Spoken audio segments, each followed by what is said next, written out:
اعوذ باللہ من الشیطان الرجیم بسم اللہ الرحمن الرحیم الحمد للہ الذی لا یبلغ مدحتہ القائلون ولا یحصی نقماءہ العادون ولا یعدی حقہ المجتہدون الذی لیس لصفتہ حد محدود ولا نعت موجود ولا وقت معدود ولا اجل ممدود فطر الخلائق بقدرته ونشر الرياح برحمته والصلاة والسلام على الرسول المسدد المصطفى العمجد المحمود الأحمد سیدنا و مولانا و مولا الکونین جد الحسن والحسین عانی ابو القاسم محمد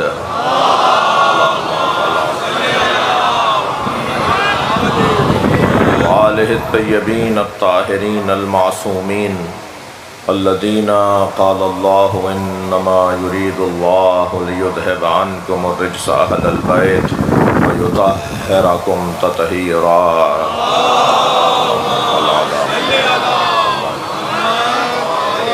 ولعنة الله على أعدائهم أجمعين من يوم عداوتهم إلى قيام يوم الدين أما بعد قال الحكيم في قرآن الكريم بسم الله الرحمن الرحيم ولو اتبع الحق أهواءهم لفسدت السماوات والأرض ومن فيهن صلوات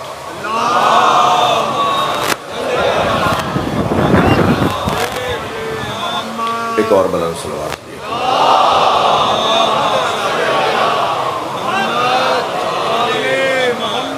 اس سے بھی بلند صلوات ممکن ہے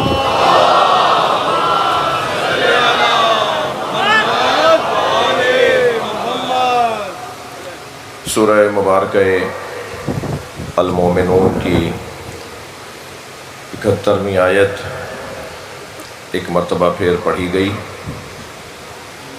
ارشاد حضرت احدیت ہے وَلَوْ اتَّبَعَ الْحَقُّ أَهْوَاءَهُمْ، اگر حق نے ان کی خواہشات کی پیروی کر لی ہوتی لَفَسَدَتِ السَّمَاوَاتُ وَالْأَرْضُ وَمَنْ فِيهِنَّ، تو جو کچھ آسمانوں میں ہے اور جو کچھ زمین میں اور جو کچھ ان کے درمیان ہے لَفَسَدَتِ، وہ سب تباہ ہو جاتا۔ اگر حق نے ان کی خواہشات کی پیروی کر لی ہوتی تو نہ جنگ بدر جیتی جاتی، نہ جنگ احد کامیاب ہوتی، نہ ہی جنگ خندق کامیاب رہتی اور نہ ہی جنگ خیبر، اور اگر حق نے ان کی خواہشات کی پیروی کر لی ہوتی تو صلح حدیبیہ بھی نہ ہوتی۔ صلوات پڑھیں ذرا محمد و آل محمد۔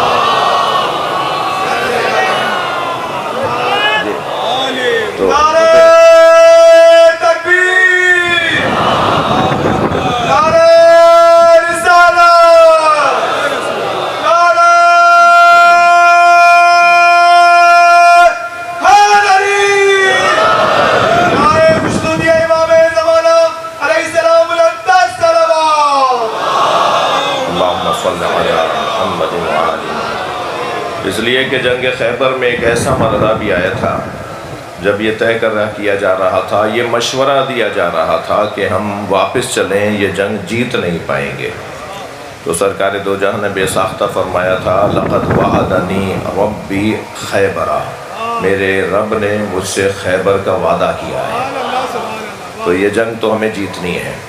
اور پھر جب یہ ہوا کہ صاحب اب مشکل ہو جائے گی جنگ کو جیتنا، ظاہر ہے 39 دن گزر چکے ہیں، کیسے یہ جنگ جیتی جائے گی، حالات تو لگ نہیں رہے، تو پھر سرکار نے فرمایا تھا لَأُعْطِيَنَّ رَایَةً غَدًا رَجُلًا كَرَّارًا غَيْرَ فَرَّارٍ يُحِبُّهُ اللَّهُ وَرَسُولُهُ وَيُحِبُّهُ اللَّهُ وَرَسُولُهُ يَفْتَحُ اللَّهُ بِيَدِهِ صلوات۔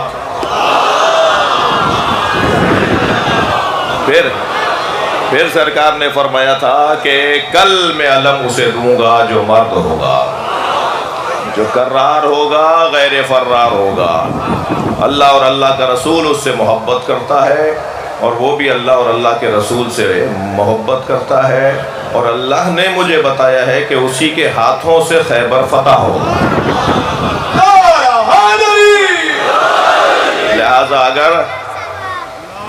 لہذا اگر مل کر صلوات دیا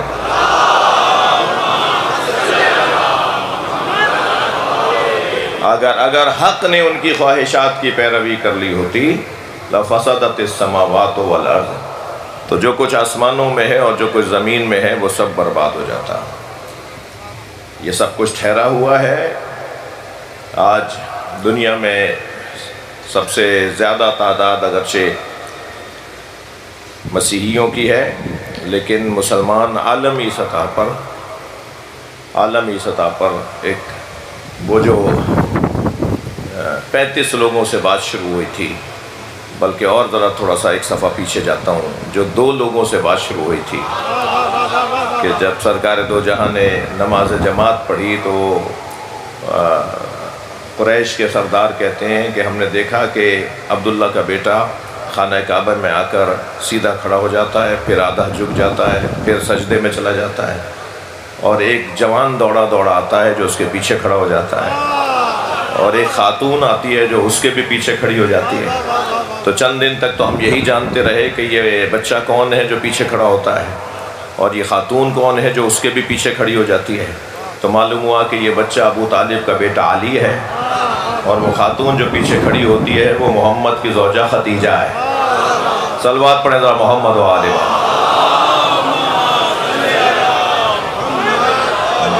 بات تو وہاں سے شروع ہوئی تھی، اور پھر دعوت ذوالعشیرہ ہے، پھر علنی اعلان ہے کوہ ابو قبیس پہ کھڑے ہو کر، اور پھر تاریخ آگے بڑھتی ہے تو پھر سرکار دو جہاں کو اس مدینہ منورہ میں جن مسائل، اس مکہ المکرمہ میں جن مسائل کا سامنا ہوا، اور پھر جب حضرت ابو طالب کی سرداروں نے بات نہیں مانی اور سردار باز نہیں آئے اور حضرت ابو طالب ان کے حریف بن کر سامنے آئے، تو انہوں نے دیکھا کہ اب ابو طالب سے تو مقابلہ آسان نہیں ہے، تو انہوں نے حضرت کے پیچھے بچے لگا دیے، اور بچے حضرت کو پتھر مارتے تھے، بچے حضرت کو مجنون اور دیوانہ کہتے تھے، چھوٹے چھوٹے مکے کے بچے سرکار کو اذیت پہنچاتے تھے۔ اب اگر سرکار پلٹ کر ایک بچے کو بھی تماچا مار دیں تو پھر کہا جائے گا کہ بچے کو مار دیا۔ یہ جنگ شروع کرنے کے لیے، لڑائی شروع کرنے کے لیے یہی کافی تھا کہ بچے نے کچھ کہا تھا، بچہ تو بچہ ہوتا ہے، بچے کی بات کے اوپر تو اتنے بڑے فیصلے نہیں لیتے، انہوں نے تو اس کو تھپڑ ہی مار دیا، تماچے ہی مار دیا۔ تو کئی دن تک سرکار دو جہاں بچوں کی شرارت، جو بچے بھیجے گئے تھے، جو بچے اپنے بڑوں کی طرف سے بھیجے گئے تھے، ان کی شرارت سے تکلیف اٹھاتے رہے۔ ایک دفعہ تو شدید زخمی بھی ہوئے۔ تو جب یہ خبر حضرت تک پہنچی تو مولا علی علیہ السلام، جو اس وقت میں کم سن ہے، آپ کی خدمت میں آ کے فرماتے ہیں کہ یا رسول اللہ، جب بھی اب آپ باہر جائیں گے میں آپ کے ساتھ جاؤں گا۔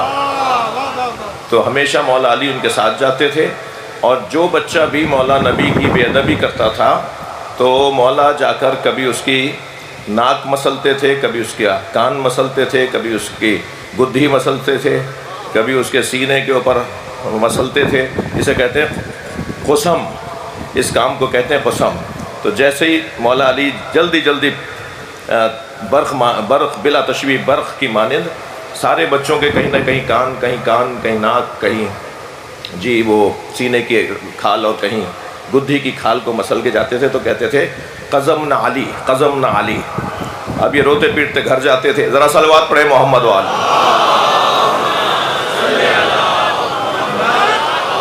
تو جب یہ وہاں پہنچتے تھے تو پھر ہر گھر میں علی علی ہوتا تھا، اور ہر بچہ اپنی ماں کے آگے رو رہا ہوتا تھا، علی نے مجھے چٹکی بھر لی، علی نے چٹکی بھر لی۔ اور چٹکی ایسی بھرتے تھے مولا کہ مہینوں تک اس کا نشان نہیں جاتا تھا۔ تو پھر وہ چہرہ بھی پکار کے بتاتا تھا تم نے کہ پتھر مارا تھا کیا؟ صلوات پڑھے ذرا محمد و آل محمد۔ اب بچے سے لڑ گئے بھائی، تو اب تو بچوں کی لڑائی ہے نا، تو بچوں کی لڑائی میں بڑے تو آ نہیں سکتے۔ اب بچے لڑے، بچے نے کچھ کہا تھا، بچے نے جواب دے دیا۔ تو اس وقت سے ہمیشہ ساتھ دینے والی ذات مولا علی، اور جب بھی سرکار دو جہاں نے پکارا مولا علی کو، تو مولا علی جب پکارا تب تو معجزے سے آئے، اس لیے کہ نبی پکارے، خیبر میں پکارا تھا، ناد علی مظہر علی جائے۔ جی علامہ مجلسی نے بہار میں بھی ناد علی کو لکھا ہے۔ ہمارے بعض بزرگوں نے تو اس کی سند کی بحث سے زیادہ اس کی تاثیر پر بحث کی ہے۔ توجہ کر رہے ہیں آپ حضرات میں کیا عرض کر رہا ہوں؟ ہمارے بعض فقہا نے، ہمارے بعض محدثین نے اس کی سند سے زیادہ، نعت علی کی سند سے زیادہ اس کی تاثیر پر بحث کی ہے۔ انہوں نے کہا ہے کہ یہ اتنا مجرب نسخہ ہے کہ نعت علی پڑھنے والا بہت جلد نتیجہ لیتا ہے۔ اب تم اس میں بحث میں الجھے رہو کہ اس کی سند کیسی ہے، راوی کتنے ہیں، اور وہ بھی فضائل علی کی بات ہو اور راوی آپ کو سارے مل جائیں۔ ذرا یہ بھی تو دیکھیے کہ ماجرا کیا تھا، کس کے بارے میں تھی۔ اس وقت میں سرکار نے جب پکارا تو تیسری آواز پر ہی 60 میل کے فاصلے سے علی خیبر پہنچے تھے۔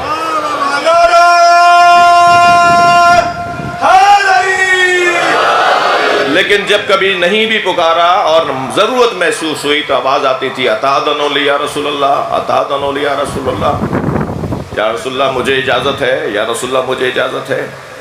اور پھر کبھی مولا نبی کچھ دیر کے لیے بٹھاتے تھے تاکہ دوسروں کو، کسی اور کو بھی موقع ملے، اور کبھی ایسا ہوتا تھا کہ نہیں، پہلے مرحلے پہ حضرت فرماتے تھے کہ جاؤ علی، جا کر قاتل علی حق، اپنا حق لینے کے لیے جاؤ۔ تو پھر یہ تو کبھی بھی حق نے ان کی خواہشات کی پیروی نہیں کی۔ حق ہمیشہ ڈٹا رہتا ہے، جمع رہتا ہے، مضبوط رہتا ہے۔ عزیزان گرامی، اگر ہزاروں کتابیں بھی آپ کے سامنے لا کے رکھ دی جائیں نا کہ فلاں کتاب میں لکھا ہے کہ مولا علی نے بیعت کر لی تھی، تو ان ساری کتابوں کو دریا میں بہا دینا، سمندر بھی غریب ہے۔ مگر ایک آیت کو اپنا سردار بنا لینا، کیونکہ آیت نے یہ کہا ہے حق کبھی بھی خواہشات کی پیروی نہیں کرتا۔ صلوات پڑھ لیں محمد و آل محمد۔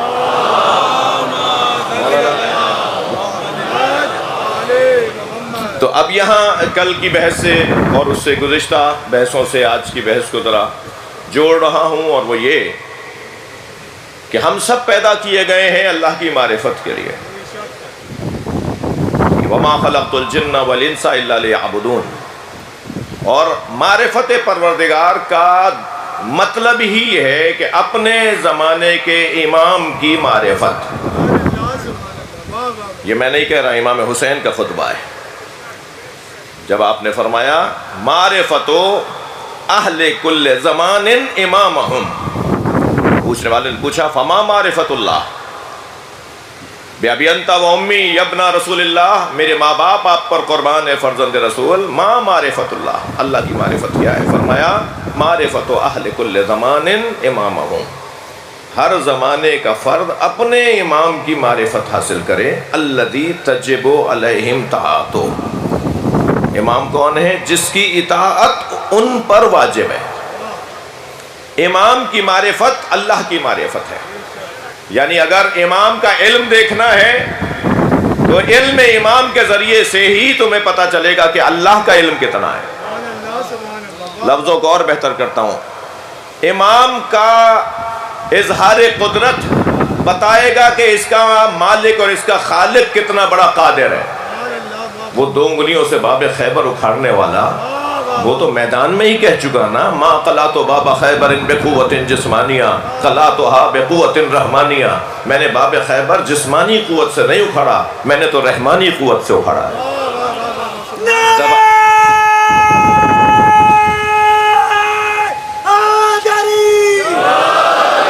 تو اگر اس کی شجاعت دیکھنی ہے، اس کا علم دیکھیں گے، اس کا ارادہ دیکھیں گے، میرے مولا امام جعفر صادق علیہ السلام ارشاد فرماتے ہیں ان جعل اللہ،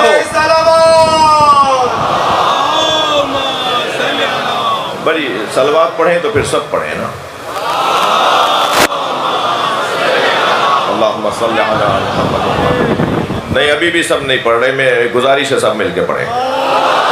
اللہم صلی علی، میرے مولا فرماتے ہیں جعل اللہ قلوب الائمۃ موردن لارادتہ، اللہ نے ائمہ کے دلوں کو اپنے ارادے کے اترنے کی جگہ بنائی ہے۔ اللہ اپنا ارادہ جس جگہ پر قرار دیتا ہے نا، وہ ائمہ کے دل ہیں، وہ امام کے دل ہیں۔ اللہ نے مورد ارادہ، موقف ارادہ، منزل ارادہ، اپنے ارادے کی جو منزل قرار دی ہے جہاں وہ اپنے ارادوں کو رکھتا ہے۔ اچھا، یہ تعبیرات اللہ کے علم کے بارے میں بھی ہیں جی۔ عیبت و علم اللہ، زیارت جامعہ پڑھیے گا، پڑھتے ہیں آپ، جانتے ہیں۔ میرے مولا نقی علیہ السلام ائمہ اہل بیت کو سلام کرتے ہوئے فرما رہے ہیں کہ آپ وہ ہیں کہ جو عیبت و علم اللہ، اللہ کا علم رکھنے کی جگہ ہے۔ عیبہ صندوقچے کو کہتے ہیں عربی میں۔ آپ جدید قیمتی چیزیں رکھنے کی جگہ کو تجوری کہتے ہیں، لاکر کہتے ہیں۔ مثلا جہاں بہت قیمتی چیز رکھی جائے اسے عیبہ کہتے ہیں عربی میں، عین بے یہ تے، عیبہ، عین یہ بے تے، عیبہ۔ ائمہ اہل بیت کا وجود اللہ کا علم رکھنے کی جگہ ہے۔ کیا فرما رہے ہیں میرے مولا معصوم؟ فرما رہے ہیں کہ اللہ نے ائمہ اہل بیت کے دلوں کو اپنے ارادے کے رکھنے کی جگہ قرار دی ہے۔ اذا شاء اللہ شیئا، توجہ چاہوں گا، اصول کافی کی روایت سنا رہا ہوں، ہماری معتبر کتابوں میں سے کتاب۔ اذا شاء اللہ شیئا، جب اللہ کسی چیز کا ارادہ کرتا ہے، شاؤ تو یہ بھی کرتے ہیں۔ جب اللہ کسی شے کا ارادہ کرتا ہے تو اہل بیت ائمہ بھی اسی چیز کا ارادہ کرتے ہیں۔ وقولہ تعالی، فرماتے ہیں کیا تم نے اللہ کا یہ قول نہیں پڑھا؟ وما تشاؤون الا ان یشاء اللہ، آپ تو چاہتے ہی نہیں ہیں وہ جو اللہ نہ چاہتا ہو۔ یہ وما تشاؤون کون ہے؟ آپ نہیں چاہتے۔ تشاؤون کون ہے؟ یہ ایک سے زیادہ لوگ کون ہیں جو چاہتے ہیں تو وہی چاہتے ہیں جو اللہ چاہتا ہے جی۔ وہ کون سی ہستیاں ہیں؟ وما تشاؤون الا ان یشاء اللہ۔ اللہ نے اپنا علم ان کے ذریعے سے، ان کی معرفت اللہ کی معرفت ہے۔ جس نے مولا علی کو پہچان لیا تو یقین جانیے کہ وہ اللہ کو پہچان سکتا ہے، مگر جو دعوی معرفت الہی کر رہا ہو اور مولا علی کی اطاعت میں نہ ہو تو آپ اس پہ شکی کیجئے گا۔ یہ ضروری نہیں ہے کہ وہ اللہ کو پہچان گیا ہو۔ ایک بحث نہیں ہے، ایک بات نہیں ہے، بہت سارے اس موضوع کے اوپر وسیع پیغامات ہیں۔ فرمایا میں ایک بحث کو شروع کر رہا ہوں۔ فرمایا میرے مولا نے کہ اگر تم جاننا چاہتے ہو کہ اللہ کیا ہے اور اللہ کے صفات کیسے ہیں تو ان کا جو جلوہ ہے، ان کا جو اظہار ہے، ان کی جو تجلی ہے، وہ جس کے ذریعے سے ہوگی اسے امام کہتے ہیں۔ چور کو لے آئے مولا علی کے پاس، ثابت ہو گیا چور ہے، حضرت نے حد جاری فرمائی، اس کی انگلیاں کاٹ دیں۔ کٹی ہوئی انگلیاں لے جا کر کوفے کے چارراہے پہ کھڑا ہو گیا، لوگوں آؤ میں بتاتا ہوں یہ انگلیاں کس نے کاٹی۔ لوگ جمع ہو رہے تھے، شاید دو طرح کے لوگ جمع ہو رہے ہوں گے، کچھ تو یہ سننا چاہتے ہوں گے کہ علی کے خلاف بولے گا، اور کچھ یہ سننا چاہتے ہوں گے کہ یہ مولا علی کے حق میں بولے گا۔ جب مجمع جمع ہو گیا تو اس نے کہا یہ انگلیاں اس نے کاٹی جو نہ ہوتا تو نبی کے بستر پہ سونے والا کوئی نہیں تھا۔ یہ انگلیاں میری اس نے کاٹی ہیں کہ اگر وہ نہ ہوتا تو احد فتح نہ ہوتی، بدر فتح نہ ہوتی، خیبر و خندق فتح نہ ہوتا۔ ایک مرتبہ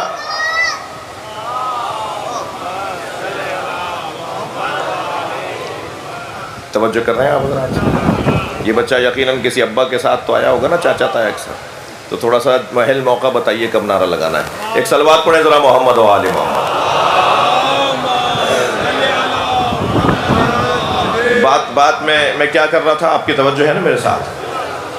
تو اس نے فضائل پڑھنا شروع کیے مولا علی کے، اور فضائل پڑھتے پڑھتے وہ کہتا ہے اگر علی نہ ہوتے تو نبی کی بیٹی فاطمہ کا کوئی شوہر نہ ہوتا۔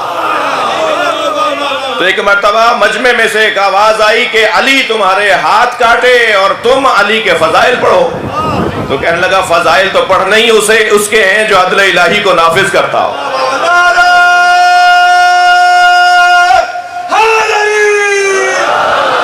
لے آئے مولا کے پاس لے آئے۔ مولا نے فرمایا تم یہ کیا کر رہے تھے؟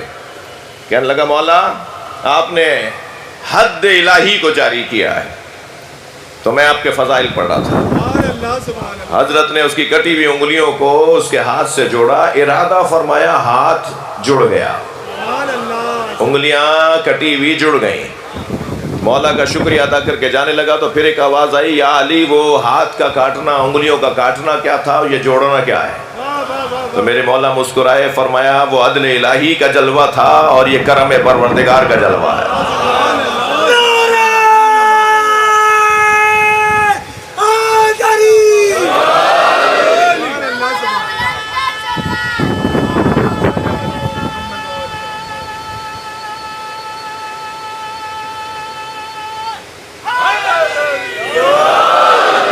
اب اس بچے سے کہیے کہیں یہ بیچارہ مجھ سے برائی بٹھا کے نہ چلا جائے۔ ایک دفعہ اور لگاؤ۔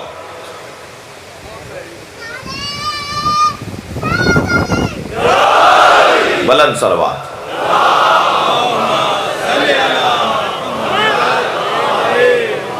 بات بہت روشن ہے کہ میرے مولا فرماتے ہیں، یوم ندعو کل اناس بامامہم، محشر میں ہر شخص کو اس کے امام کے ساتھ پکارا جائے گا۔ جی، محشر میں ہر شخص کو اس کے امام کے ساتھ پکارا جائے گا۔ فَقْصُصِ الْقَصَصَ، سورہ عنکبوت، فَقْصُصِ الْقَصَصَ لَعَلَّهُمْ يَتَفَكَّرُونَ، اے میرے حبیب قرآن مجید میں جو قصے ہم نے نازل کیے ہیں انہیں بار بار دہراؤ تاکہ یہ سننے والے فکر کریں، سوچیں، غور کریں۔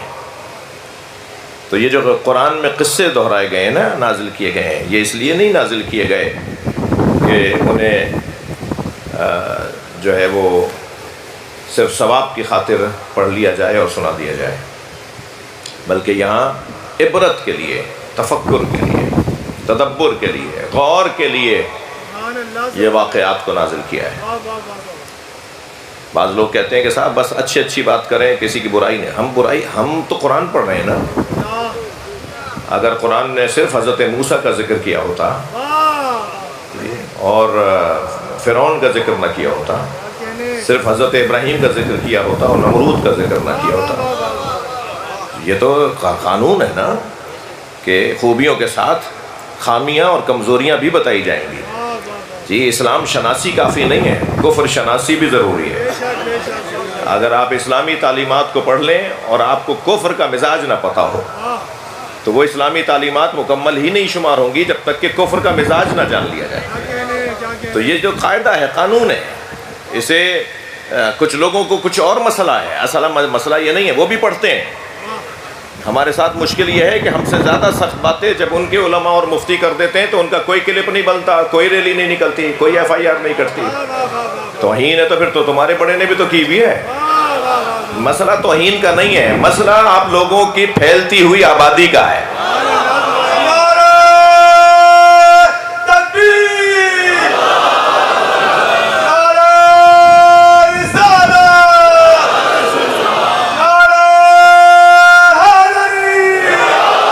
مسئلہ آپ کے نظریے کی تبلیغ کا ہے، مسئلہ عزاداروں میں اضافے کا ہے، مسئلہ انسان کی بیداری کا ہے۔ لبیک یا حسین، لبیک یا حسین، سبحان اللہ، سبحان اللہ۔ توجہ ہے بذات کی؟ تو قرآن مجید میں جہاں حضرت موسیٰ کا تذکرہ ہے،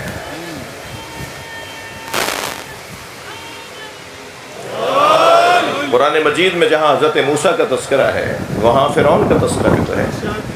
یہ پورا قصہ کیا قرآن مجید میں موجود نہیں ہے؟ جب حضرت موسیٰ علیہ السلام نے دریائے نیل پہ عصا مارا تو حضرت موسیٰ نے دیکھا، اچھا خواہش بھی امتیوں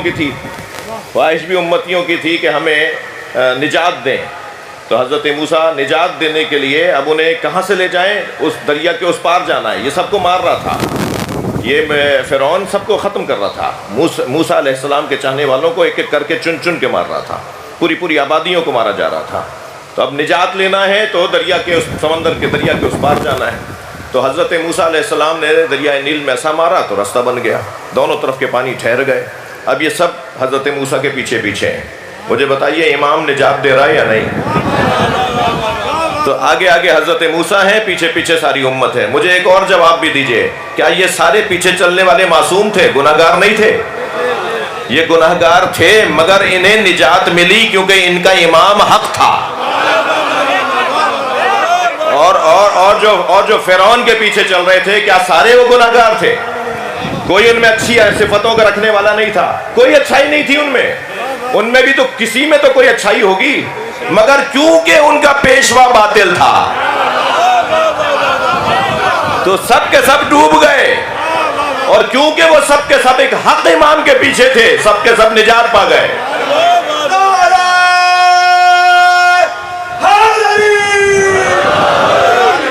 لہذا وہ جو قرآن کہہ رہا ہے نا، میں اپنے مہمانوں کو اس آیت کی زیارت کرواؤں، یہ قرآن مجید میں اعلان ہو رہا ہے، یوم ندعو کل اناس بامامہم، ہر شخص کو محشر میں اپنے امام کے پیچھے اٹھایا جائے گا. محشر میں گروہ در گروہ لوگ آ رہے ہوں گے، جوق در جوق لوگ آ رہے ہوں گے، انجمنوں کی انجمنیں آ رہی ہوں گی. جی آپ کی زبان میں کہوں، پارٹیوں پر پارٹیاں آ رہی ہوں گی، اور ہر ایک اپنے امام کے پیچھے چل رہا ہوگا. تھک تو نہیں رہے میری باتوں سے؟ اور قیامت میں ہر ایک کو اس کے امام کے پیچھے. بھئی توجہ چاہوں گا، میں روایت ہدیہ کرنے جا رہا ہوں، اپنے سیاسی مہمانوں کو بھی اور اپنے تمام حاضرین کو بھی ایک ہدیہ کرنے جا رہا ہوں. آگے آگے امام چل رہا ہوگا اور پیچھے پیچھے پوری امت. جب یہ آیت نازل ہوئی نا تو خود حضرت ابو بکر نے سوال کر لیا، یا رسول اللہ ہمارا امام کون ہے؟ تو سرکار نے فرمایا کہ جواب دوں گا.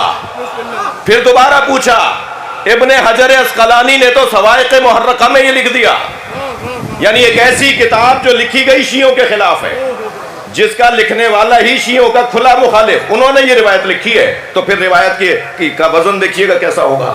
70 مرتبہ حضرت ابو بکر نے پوچھا کہ وہ امام کون ہوگا ہمارا کہ جس کے پیچھے ہمیں محشر میں اٹھایا جائے گا. اور سرکار فرماتے رہے کہ جواب دوں گا، جواب دوں گا. ایک دن سامنے سے علی آتے نظر آئے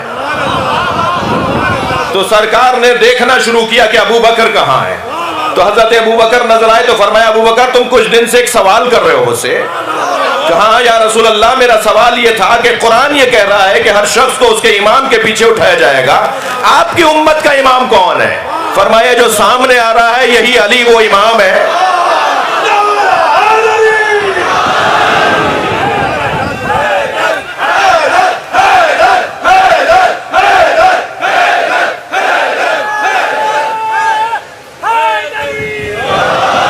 بلند صلوات محمد و آل محمد. ہمارے پی ٹی آئی کے دوست ہیں، ایک اور بلند صلوات.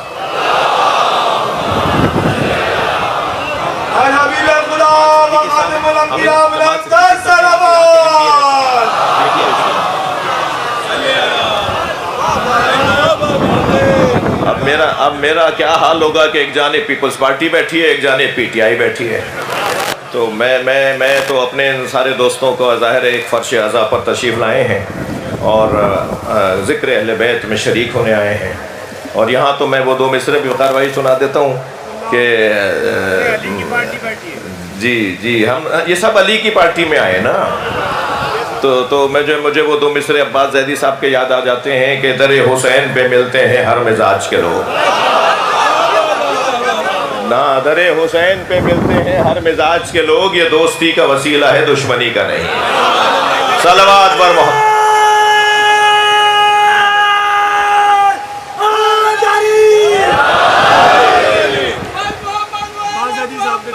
جی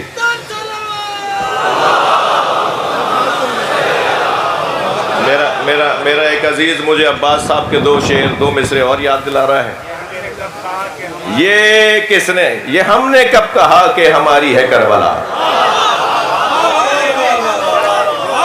یہ ہم نے کب کہا کہ ہماری ہے کربلا، حق بات تم کہو تو تمہاری ہے.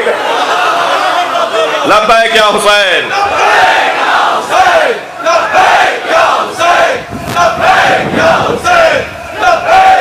بلند تر صلوات. اللہم صلی علی محمد و آل محمد. میرے عزیزو، نبی پہ جس نے اتاری ہیں آیتیں، اس نے ہمارے قلب پر، اس نے ہمارے دل پر اتاری ہے کربلا. اس نے ہمارے دل پہ اتاری ہے کربلا. یہ کربلا دل کا مسئلہ ہے. یہ کربلا احساسات کا مسئلہ ہے. یہ کربلا کا تذکرہ انسانی مسئلہ ہے. کربلا میں بہت کچھ ہوا، مگر ایک منظر ایسا بنا جس کا جواب تاریخ کے پاس نہیں ہے، اور وہ منظر ہے 6 مہینے کے بچے کو مارنا. اور وہ بھی اس لیے مار دیا گیا کہ وہ پیاسا تھا. اس کا بابا کہہ رہا تھا کہ اسے پانی پلا دو، کچھ دیر بعد مر جائے گا.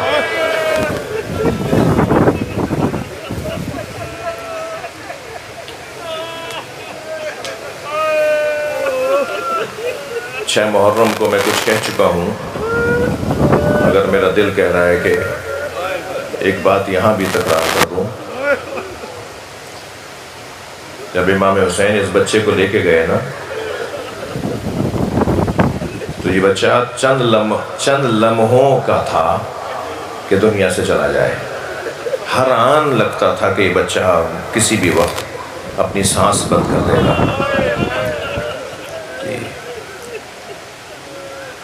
یہ بات میں کرتا ہوں، پھر کر رہا ہوں کہ کچھ سال پہلے ایک جوان میرے پاس 6 محرم کو آیا. اس سے کہنے لگا مولانا میں مچھلی خرید کر لایا ہوں. میں نے اپنی بہن سے کہا مجھے مچھلی تل کے دے دو. تو دادی کی آواز آئی بیٹا محرم میں مچھلی نہیں کھاتے. تو میں نے دادی سے کہا دادی حلال تو حلال ہے، ربیع الاول ہو یا محرم. تو کہنے لگی ہاں تم ہماری بات نہیں مانو گے، جاؤ جا کے مولانا سے پوچھ لو. تو مولانا آپ بتائیں میں مچھلی کھا لوں؟ وہ پوچھ رہا تھا اور میں رو رہا تھا. میں نے کہا میں اتنا بڑا عالم نہیں ہوں، مجھے اس کا جواب نہیں آتا، تم دادی کی بات مان لو.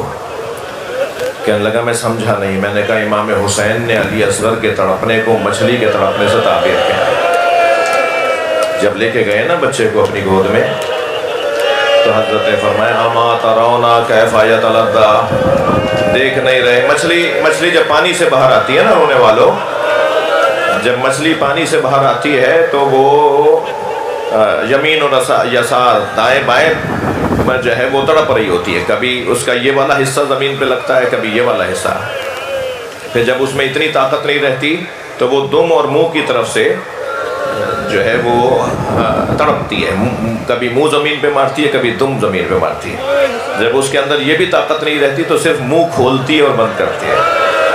یہ جو آخری لمحہ ہوتا ہے نا جب منہ کھولتی اور بند کرتی ہے، اس لمحے کو امام حسین نے بیان فرمایا اما ترونا کیف یتلذذ، دیکھ نہیں رہے یہ مچھلی کی طرح منہ کھول رہا ہے اور مچھلی کی طرح منہ بند کر رہا ہے. یہ میرا بچہ کچھ دیر میں مر جائے گا، اسے پانی پلا دو.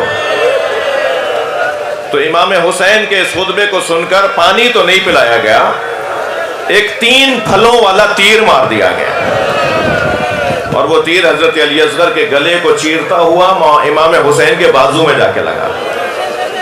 اس جگہ یعنی حضرت علی اصغر کو ایسے امام حسین نے بلا تشبیہ گود میں لیا ہوا تھا کہ حضرت علی اصغر کا جو سر تھا امام کے بازو کے ساتھ لگا ہوا تھا. ایک ساتھ دونوں زخمی ہوئے ہیں، بیٹا بھی بابا بھی. اب اس کیفیت میں اب اس کا تو کوئی جواب نہیں ہے نا.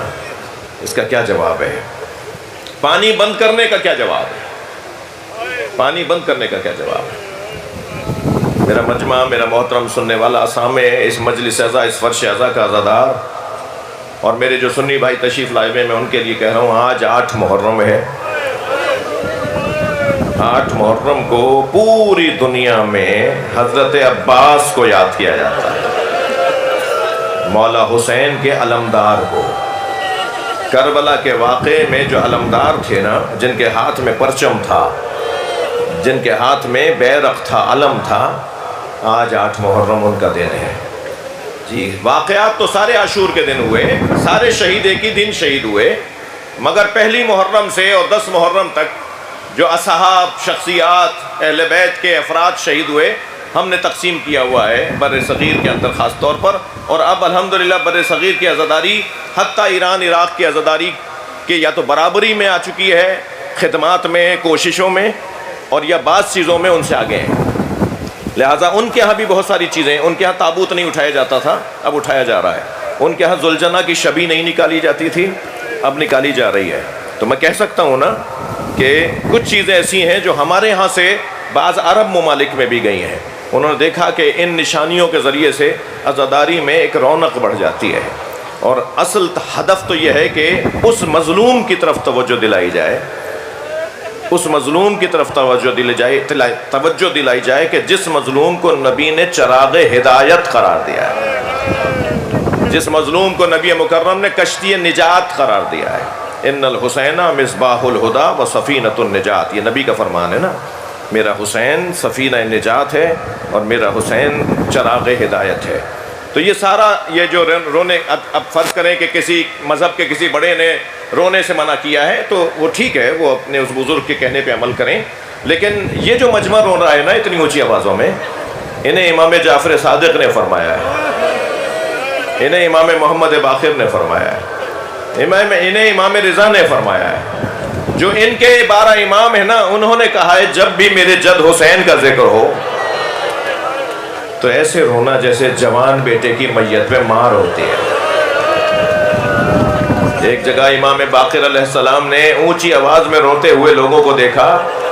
میرے مولا نے مصلی بچھا کر 2 رکعت نماز پڑھی اور ہاتھ اٹھا کر حسین مولا کے عزاداروں کے لیے دعا فرمائی. اللہ آپ کی نوازوں پر رحمت نازل فرمائے، اللہ آپ کی نوازوں پر رحمت نازل فرمائے. امام جعفر صادق علیہ السلام تو رونے والوں کے لیے خاص دعائیں فرماتے ہیں. امام رضا تو خود اتنا، امام محمد باقر نے تو اپنی زمین کا ایک حصہ عزاداری کے لیے وقف کر دیا تھا. اپنی وصیت میں لکھا کہ میرے بعد میرا مال کیسے تقسیم ہوگا، اس میں ایک حصہ اپنی جائیداد کا لکھا کہ یہ میں وقف کر رہا ہوں اپنے دادا حسین کی مجلسوں کے لیے. چلیے عزیزو، کربلا چلیے، بچے پیاسے ہیں. ابھی کچھ دیر بعد آپ علم کی زیارت کریں گے، ایک نوحہ بھی ہوگا.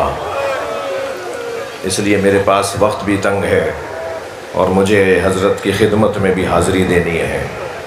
میرے ساتھ چلیے. الاتش الاتش کی آوازیں ہیں. کربلا کے میدان میں ننھے ننھے بچے خالی کوزے لیے کھڑے ہیں، اور امام حسین کی 4 سالہ بیٹی سکینہ ان سارے بچوں کے پاس جا کے کہتی ہے میرا چچا پانی ضرور لائے گا. میں ابھی بابا سے جا کے کہتی ہوں چچا عباس سے کہیے ہمیں پانی لا کے دیں. اجرکم اللہ، اجرکم اللہ. حق ہے ایسے ہی رونے کا. ہونا تو یہ چاہیے تھا کہ آج میں ساری مجلسی مصائب پڑھتا. یہ دن ہی کچھ ایسا ہے. ادھر حضرت عباس بار بار آ کر امام حسین سے فرماتے ہیں مولا مجھے جانے کی اجازت دیں. تو امام فرماتے ہیں تم ہمارے لشکر کے سالار ہو.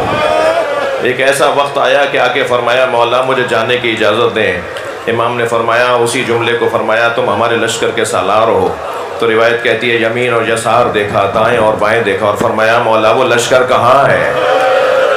مولا حبیب مارے جا چکے، مولا زہیر مارے جا چکے، مولا عابس و شوزف مارے جا چکے، مولا سعید ابن عبداللہ مارے جا چکے، مولا سارے اصحاب مارے جا چکے، مولا علی اکبر مارے جا چکے.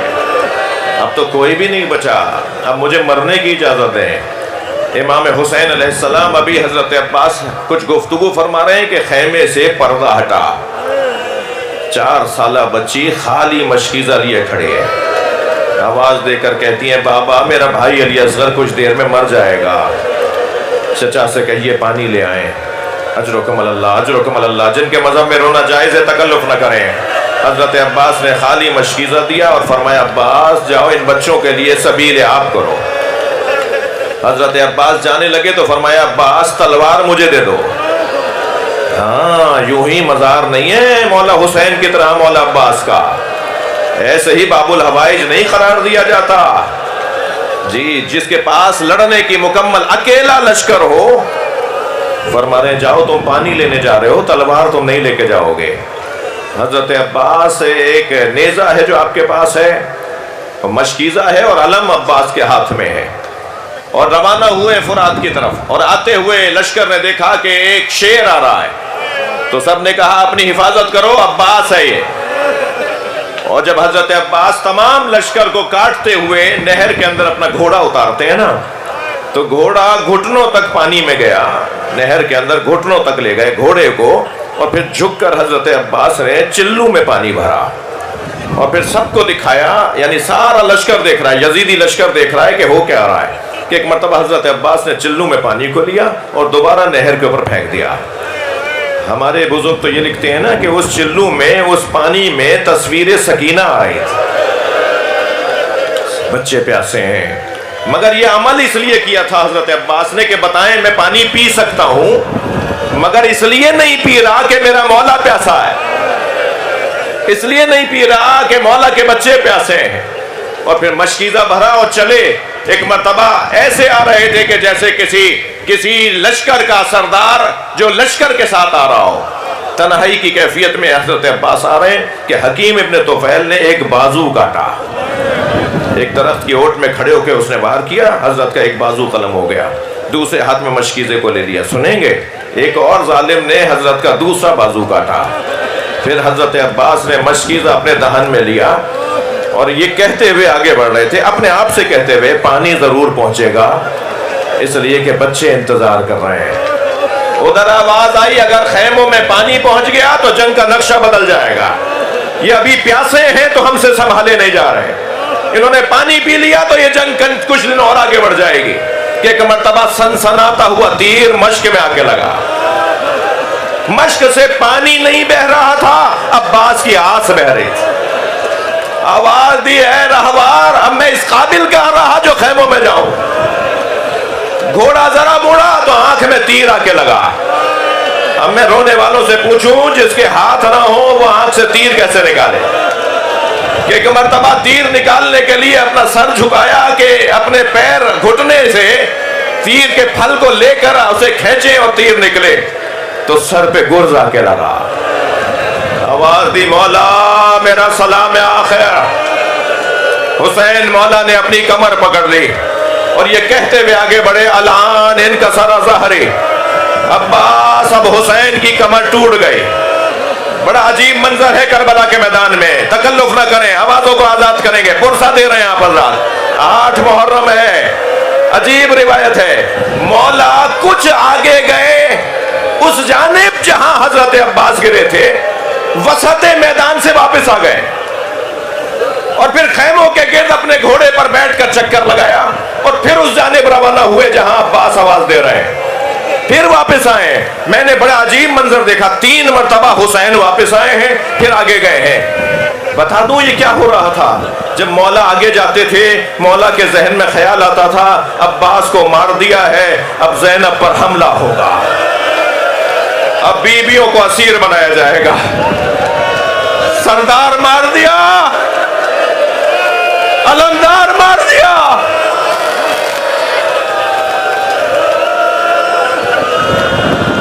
خیموں میں آتے تھے تو خیال آتا تھا میرا بھائی مجھے بلا رہا ہے۔ پہنچے جب حضرت عباس کے سرہانے تو حضرت عباس کا بدن کس کیفیت میں تھا وہ میں بیان کر چکا ہوں۔ امام نے آگے بڑھ کر سر آغوش میں لیا تو حضرت نے سر ہٹا دیا، مولا نے پھر اپنے زانو پر لیا تو حضرت عباس نے پھر سر ہٹا دیا، تو حضرت امام حسین نے فرمایا عباس تم اپنا سر کیوں ہٹاتے ہو؟ کہ مولا یہ شہزادوں کی جگہ ہے، مولا یہ سکینہ کی جگہ ہے۔ فرمایا عباس کوئی وصیت ہو تو کرو، کہ مولا میرا لاشا خیمے نہ لے جائیے گا۔ علامہ نقن صاحب فرماتے ہیں اس کے 2 سبب ہو سکتے ہیں جو حضرت نے فرمایا، سارے لاشیں تو حسین اٹھا کے لائے، کوئی لاشا بھی مقتل میں چھوڑتے نہیں تھے امام، سب کو لالا کے ایک بڑے خیمے میں جنازوں کو رکھتے رہے عاشور کے دن۔ یہ واحد لاشا ہے جس کا لاشا امام حسین لے کر نہیں آئے، اس کا سبب کیا ہے؟ مولا عباس نے فرمایا مولا میرا لاشا نہ لے جائیے گا، میں جہاں ہوں وہیں مجھے چھوڑ دیں۔